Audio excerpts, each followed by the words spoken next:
Hi everyone, welcome to 20MinHop. I'm Sean, and we are on the ramp at Whitman Regional Airport.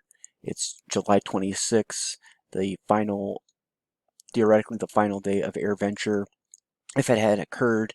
So we're going to depart Oshkosh, and we're going to just head on for the continuation of 20MinHop. We are going to be flying to an airport called Wings and Halo, which is not far from here, but because of the Oshkosh departure procedures, we have to fly out and then up to get there. So 47 mile because of the additional routing, 18-minute en route. And Wings and a Halo is a private little airport outside of Neenah, Wisconsin. I should have put that on there. Neenah, Wisconsin. It's an airport that I've driven past many times. One of those things that you say, I would like to have an airport like that one day, or I would like to fly out of that. 2 grass strips, so that'll be something different for us today. Without further ado, we will get started. And I'm having more flight sim frustration this morning. For some reason, all the scenery is on my lower screen, and on the top screen, we don't have the scenery. And I don't know what it is. I've already been going back and forth with Flight Simulator this morning several times, rebooting, changing settings, whatever. I'm so done with Flight Simulator X Steam Edition. Again, you're going to hear me rant. 14-year-old program, I'm just done with it. And as soon as Flight Sim 2020 comes out, I am upgrading. Whether it's a good experience or not, I am just done with Flight Sim Steam Edition. It's just becoming so quirky and ridiculous. I just do not want to waste my time when I have a limited amount of time to fly 20 minutes and I'm spending an hour to get the darn thing started. I'll get off the soapbox. We'll get the airplane started. We're back in the Coronado A36 and looking forward to getting up to Wings and a Halo.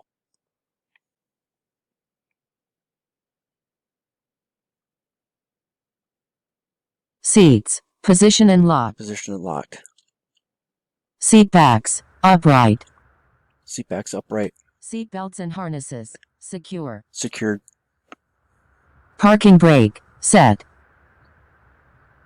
All avionics, off. Good. Circuit breakers, in. Circuit breakers Landing are in. gear handle, down. Landing gear handle down. Flaps, up. Flaps are up. Cowl flaps, open. They are open. Light switches, off. Light switches are off. Electric elevator trim switch, off. Fuel selector valve, check operation, then fullest tank. It's on both. Battery and alternator switches, on. Fuel quantity indicators, check quantity. Fuel quantity is good. Checklist complete. Checklist complete.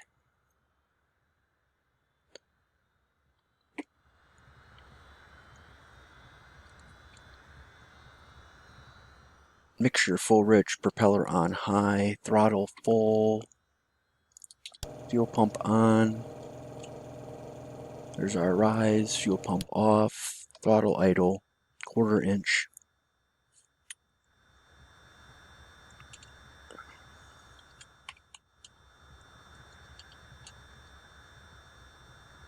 There's a Convert 580 over there off our left wing. Clear prop.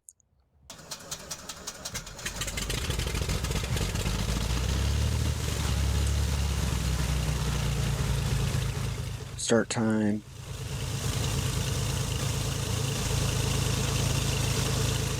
(10:41). Mixture, full rich. Propeller, high RPM.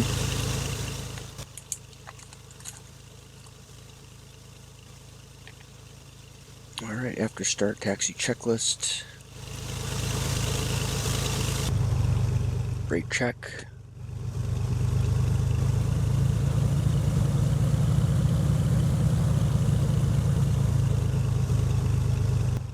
Avionics on as required.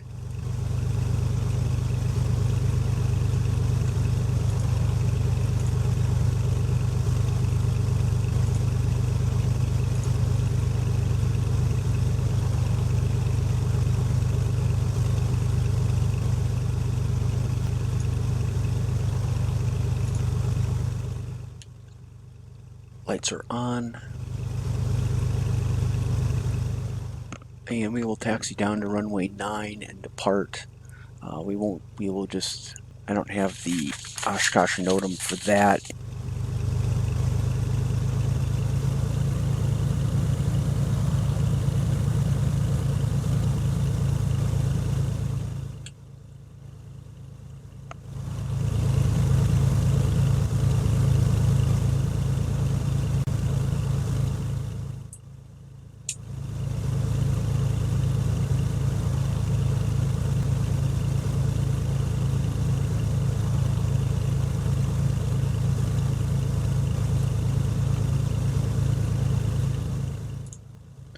Okay, I don't know what just happened, but our scenery's back. So, alright, well, you're flaky, Flight Simulator X. Alright, so off on the right there is Basler Flight Service, and Basler has been a fixture on Oshkosh for years. I mean, when I was 3 years old, we lived in Oshkosh. My dad worked at the terminal for Republic Airlines, and Basler operated an airline back then. And is actually Basler Airlines is flying DC-3s, and so where we were just parked, there would be a bunch of DC-3s parked out there, and then Basler also flew Convairs too, and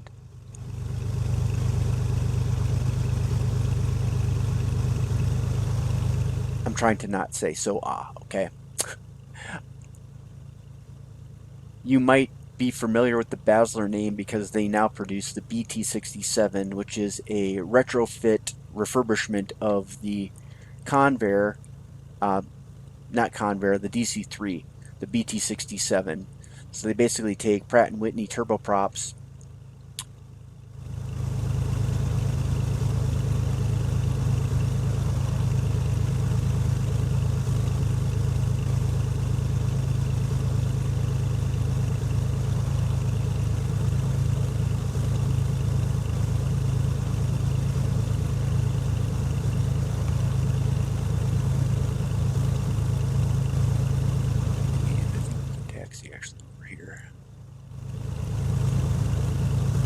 so they take Pratt & Whitney turboprops and put them on DC-3s, and of course they have to do a whole structural aspect because the DC-3 was not designed as a turbine aircraft.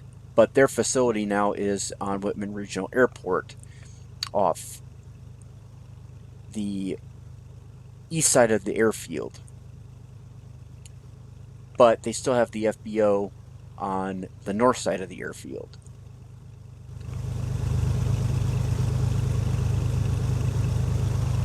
And we can just depart from Bravo 2 here.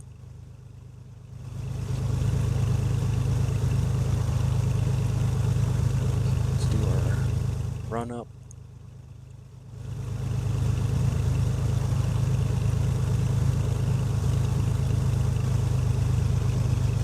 So Quirky Flight Simulator, I got the scenery back, and now my GoFlight modules have crumped again. I don't get it. Seat belts and harnesses. Check. Parking brakes. Set. Radios. Check. Engine instruments. Check. Flight instruments. Check and set. Starter energized warning light, if installed, not illuminated. Have that.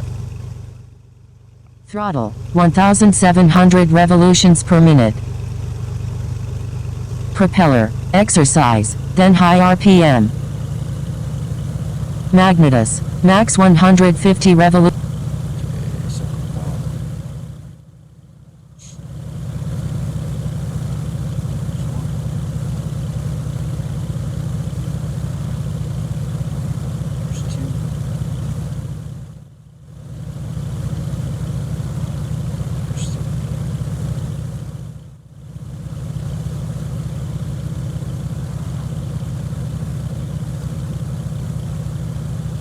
Magnetus, max 150 revolutions per minute drop, max 50.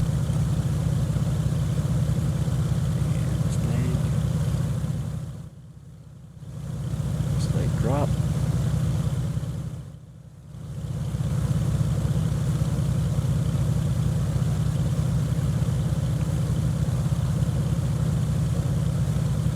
Right, Meg?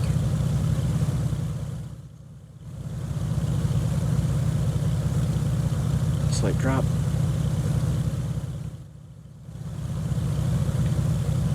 Throttle idle. Magnetus. Max 150 revolutions per minute drop. Max 50 revolutions per minute diff. Aileron trim. Neutral. Elevator trim. 3 masculine ordinal nose up. Flaps. Up. Doors and windows. Secure. Flaps are up. Flight controls. Proper direction. Free and clear. Mixture. Full rigors required. Brakes. Released. Instruments. Check. Checklist complete. 2992 set. Flight controls.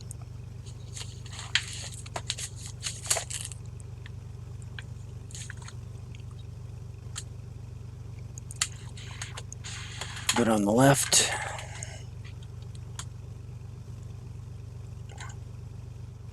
Good on the right.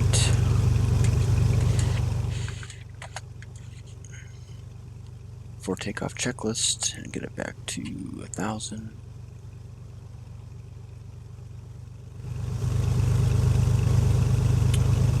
Alright, power will be 2700. Brakes release, landing gear retract after positive climb, and airspeed established for climb. So we will depart runway 9. We are still going to maintain 1,300 feet or below. We will fly out to St. Anna, just on the other side of Lake Winnebago. And of course, once we're clear of the Class Delta airspace, we will climb to 3,000. Proceed on course up to Wings in a Halo, and we'll put her down there.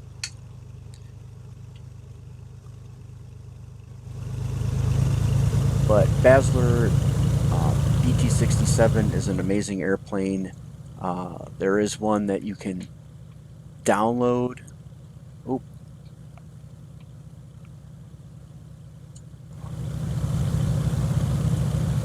That's probably not a good idea. There we go. Alright, well, you're holding short of runway 27, runway 9.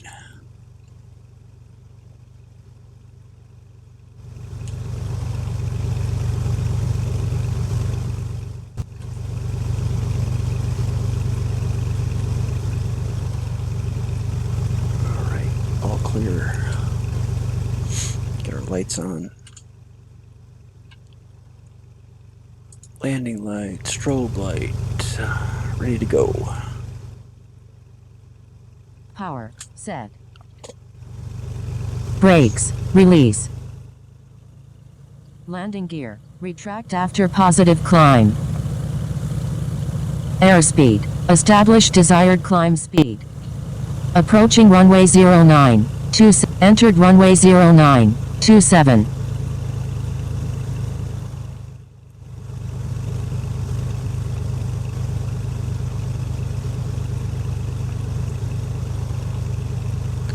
Here we go. Airspeed's alive, engine instruments in the green. Rotate.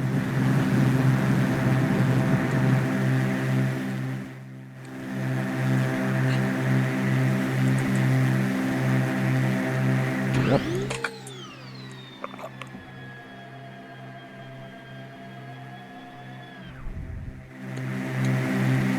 Air power back.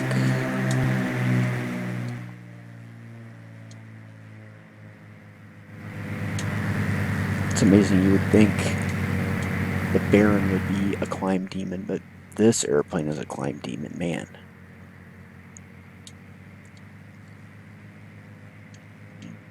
I take my eyes off of the altimeter for a second and it jumps 200 feet or more. Get our map on.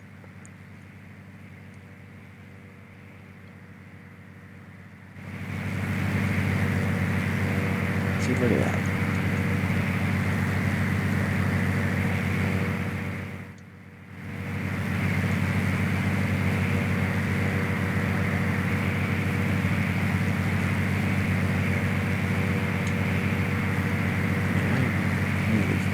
elevator trim down, and it still wants to climb on me.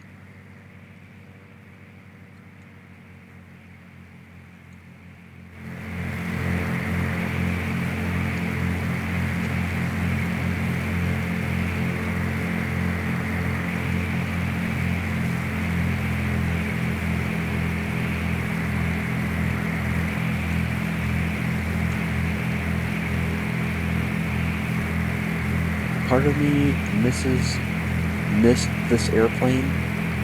I really like the avionics, the fidelity of the panel, but I do not like the choppiness of my frame rate.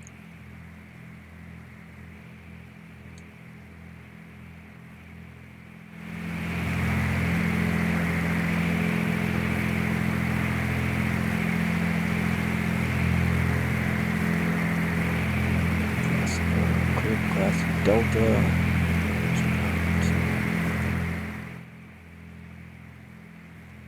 St. Anna. Get our autopilot on.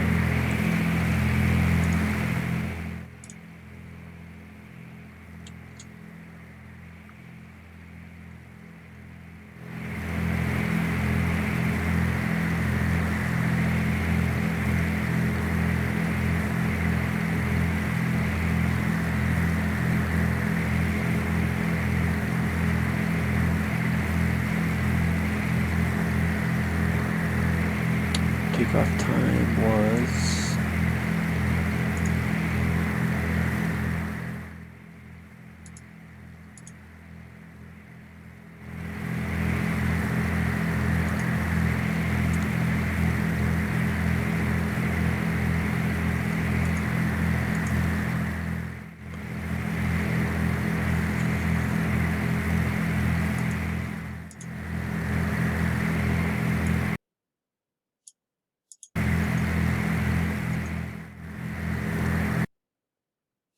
1050.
Not doing a very good job of managing things today. Just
here.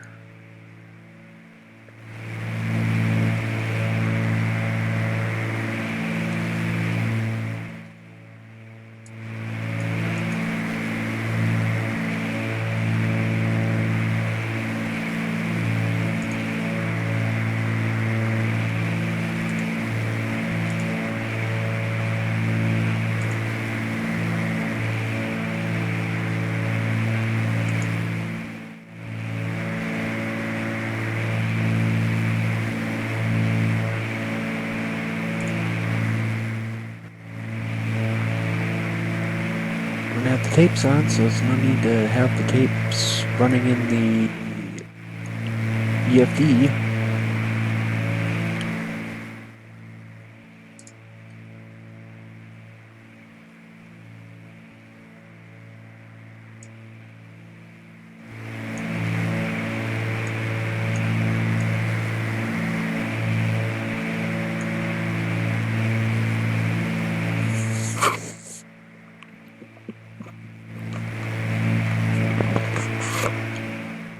So I wasn't happy with my performance as we departed there. The cool thing about flying is once you recognize I'm not doing very good today, you can always just pick it up, just put that down, get it out of your head, just continue on and start making it better.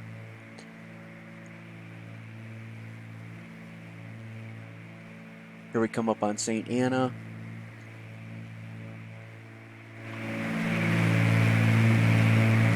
St. Anna, it's going to be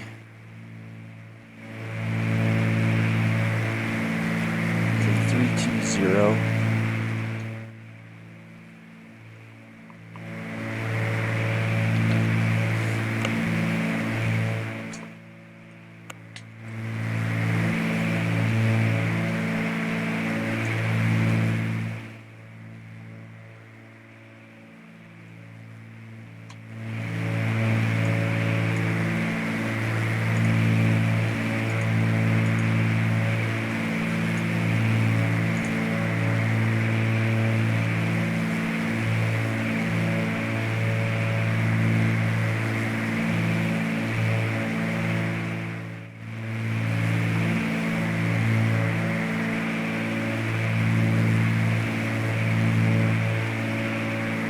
So I know one aspect.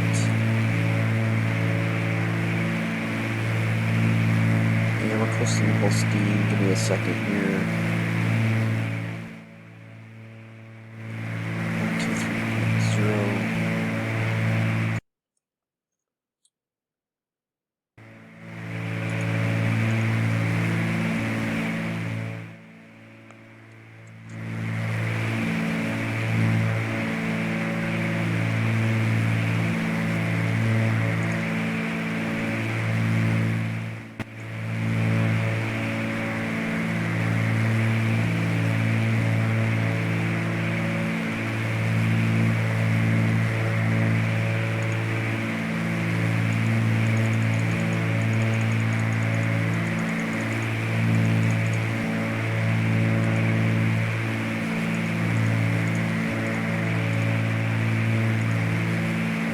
New Holstein traffic, Bonanza 9092 Tango, 836 Bonanza, 2 miles to the southwest at 3000, northwest bound, New Holstein.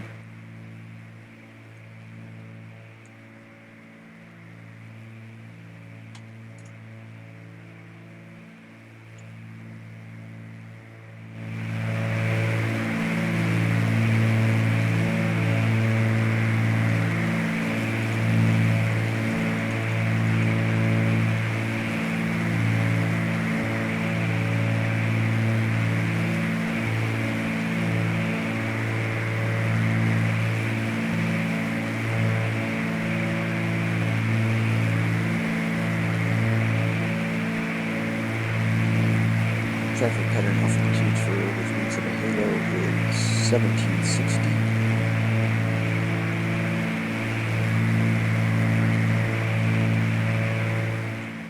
The point I was making, if you recognize that you're not flying well, just drop that. Don't worry about it. Don't let it ruin the rest of your flight. Pick it up, start doing what you need to do to get back on task to make it a great flight.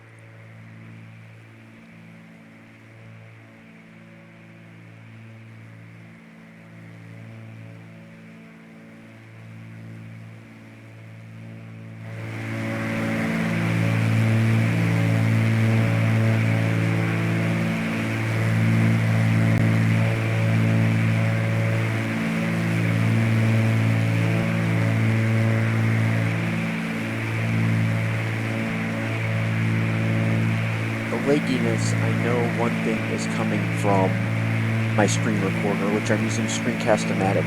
I really like Screencast-O-Matic. It makes it very easy to edit your videos, and there are a bunch of different tools available to make your video better. It is definitely causing a hit on my frames. So, in the comments below, if you are a recorder, if you like to capture your gameplay, what application are you using? I would love to know. The other part is NVIDIA Inspector. If you use NVIDIA Inspector, what settings do you use for FLTSIM X Steam Edition? I really would like to know. And MSI Afterburner as well. Do you overclock your graphics card? Do you overclock your CPU? I would really like to know. I'm flying with an i7 3770, and I've got the MSI NVIDIA GTX 1660. I thought I was not going to have a problem right out of the box. Obviously, I don't have my settings set appropriately because of the lagginess. Now, if I wasn't using Screencast-O-Matic, we would be seeing better frame rates. And the Coronado A36 is a hog, even though I well meet the requirements specified by Coronado. I am a little bit frustrated with that, I will just say. Almost to the point that I kind of want to just change it up and fly the Baron to Alaska at this point. I love the cockpit of the Coronado A36, don't get me wrong. It is very, very nice. Except there is no reason why it is such a frame hog.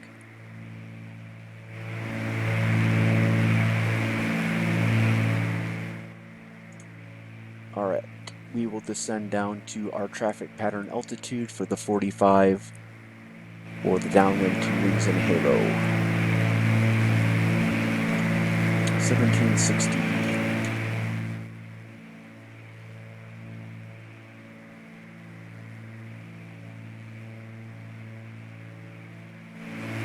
Just the fidelity of where your cursor is and how smoothly the switches and dials move, though.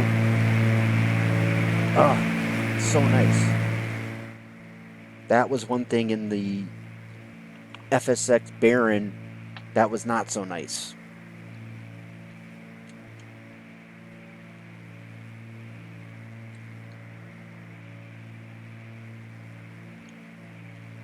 And since we're flying into a private airstrip, there is no frequency. Get our power back. Got about 1,000 to go. We'll get those throttles up. Get our descent checklist coming here.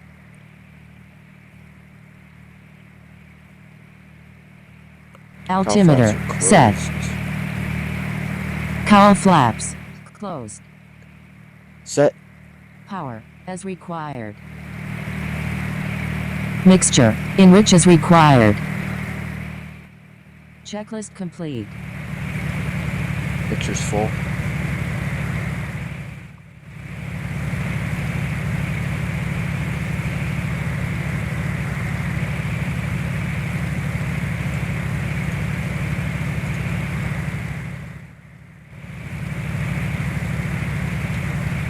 Since we don't have a frequency, there's no pattern traffic pattern calls to make.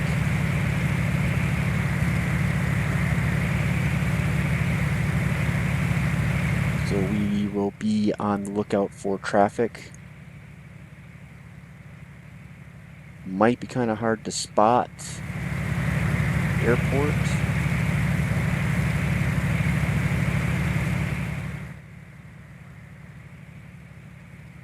I believe I have it in sight.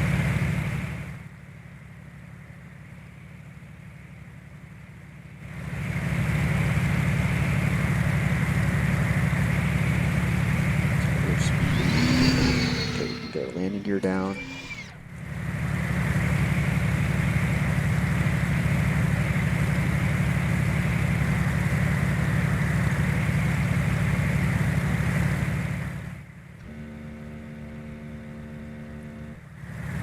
Flaps.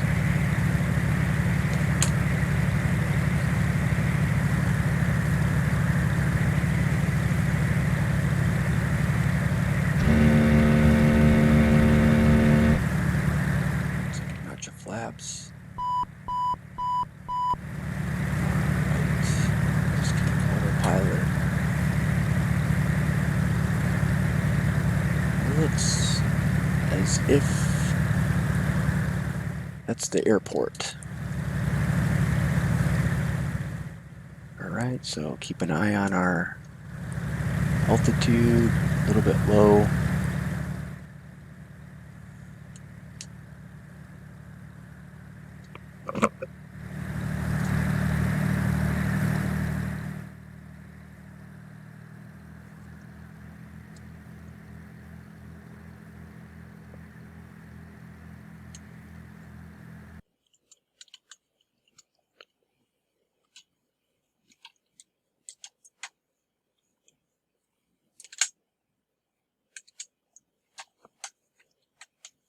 Oh, goodness gracious.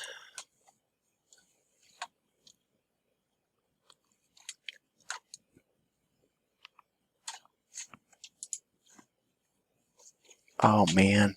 Okay, fly the airplane.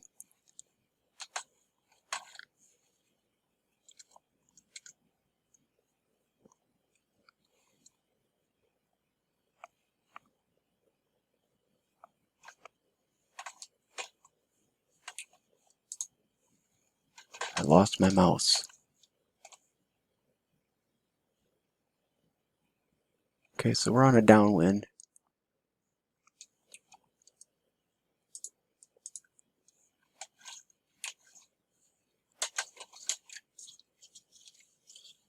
$500.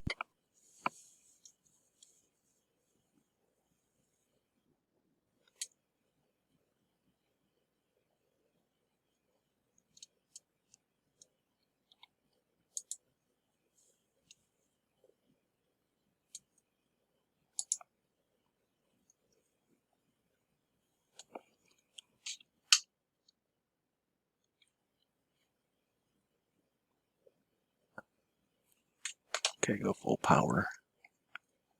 We're going to climb and get some air altitude so we can remedy the situation. I don't even have...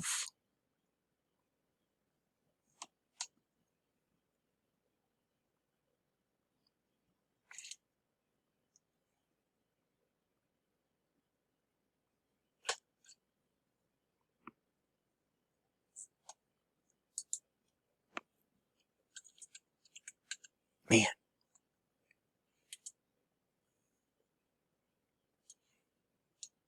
Okay, we're just going to fly the airplane here. Make a turn so we don't bust Appleton's Class Delta.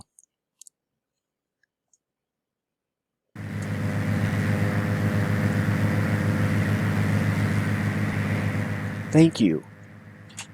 Gosh, that's annoying.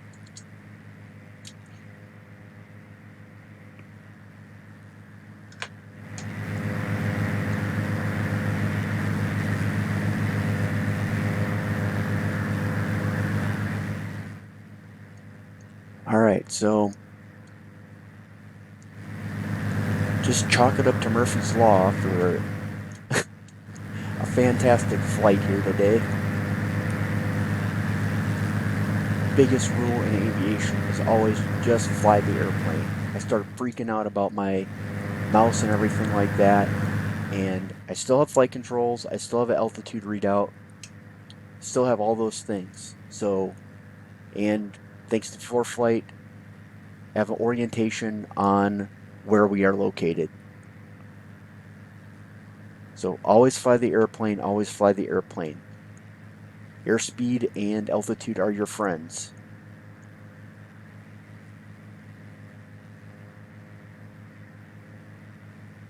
And right now, I'm just pissed off. I'm pissed off at Flight Simulator,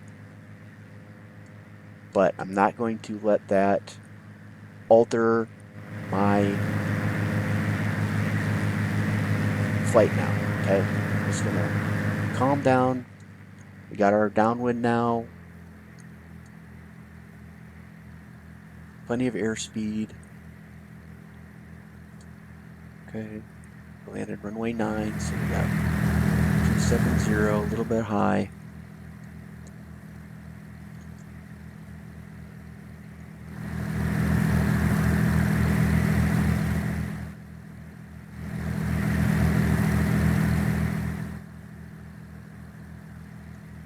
Okay, altitude's good on downwind. It's a good point to start the base turn.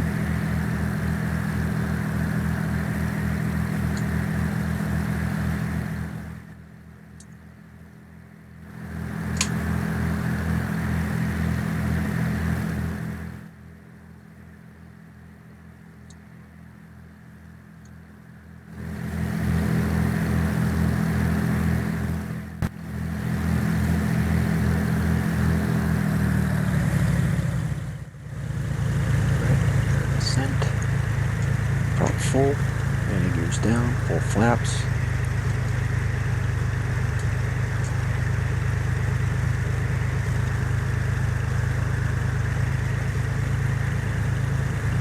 And it's like landing in Kansas City.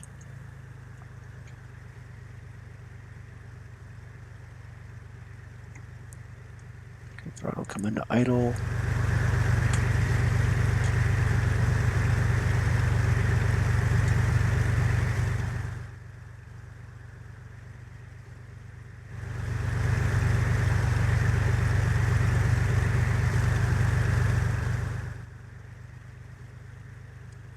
I don't know what that is on the runway.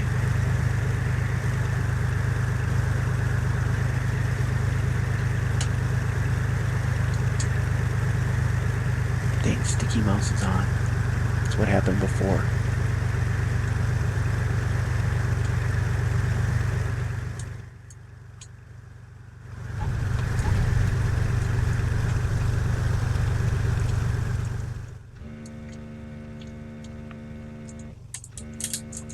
Man, flaps.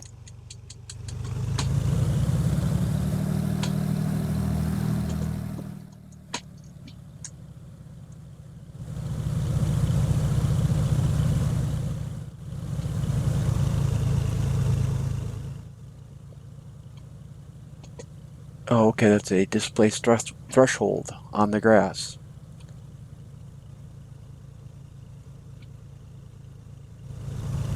Of course. So if we were actually at Wings in a Halo, there would be a Quonset hut and a small building over here. Taxi clear and park next to this tree.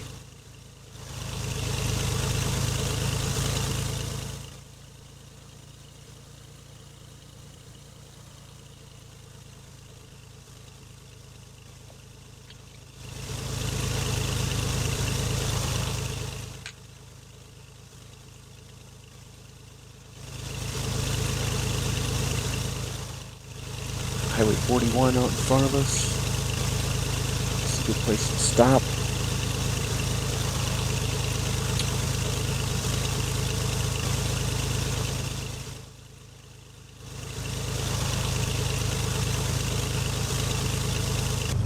And And cowl flaps open.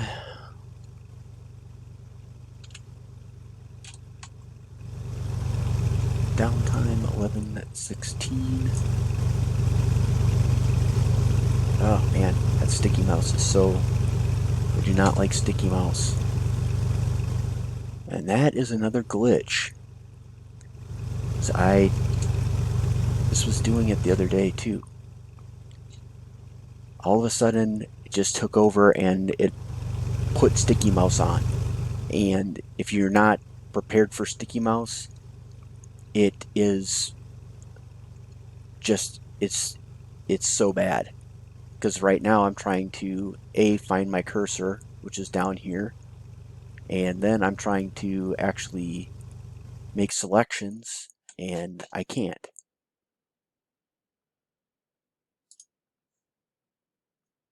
And then when I go into advanced features, sticky mouse is not even on.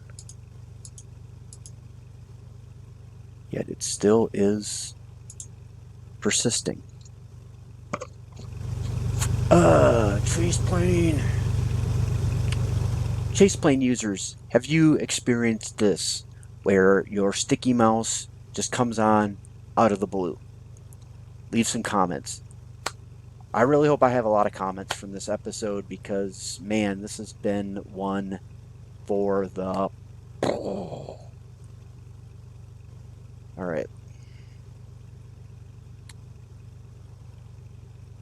After landing checklist, flaps are up, trim tab, cowl flaps open, landing Brakes and taxi set. lights shut Electrical down, and radio equipment holding the off. brakes.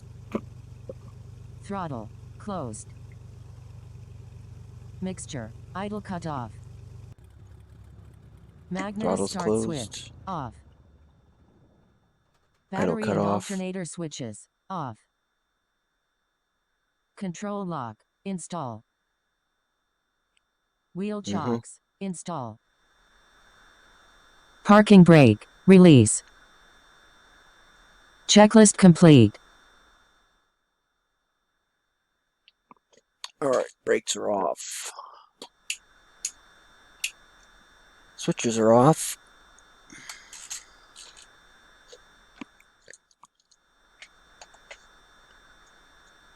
Not going to mess with fiddling with the switches.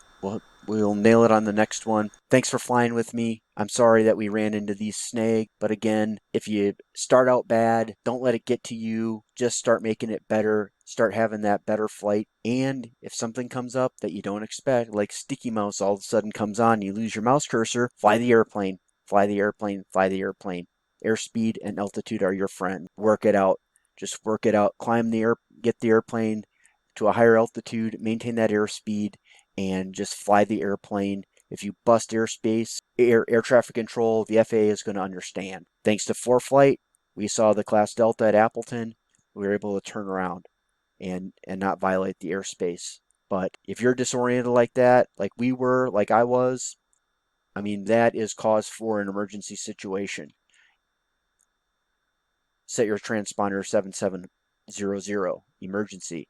I was so task saturated, just fly the airplane, get it level, maintain airspeed, get a climb going, and figure it out. And I was able to figure it out just by hitting Alt Tab and refreshing the flight simulator window. So, some good lessons learned today on 20MinHop. I am just irritated all in all with FlightSim X Steam Edition, GoFlight, and the Coronado 836. I'm just irritated with it all. I'm not going to let that ruin it, and our next flight is going to be our best flight. For the 20MinHop, I am Sean. We'll see you on the next one. So long.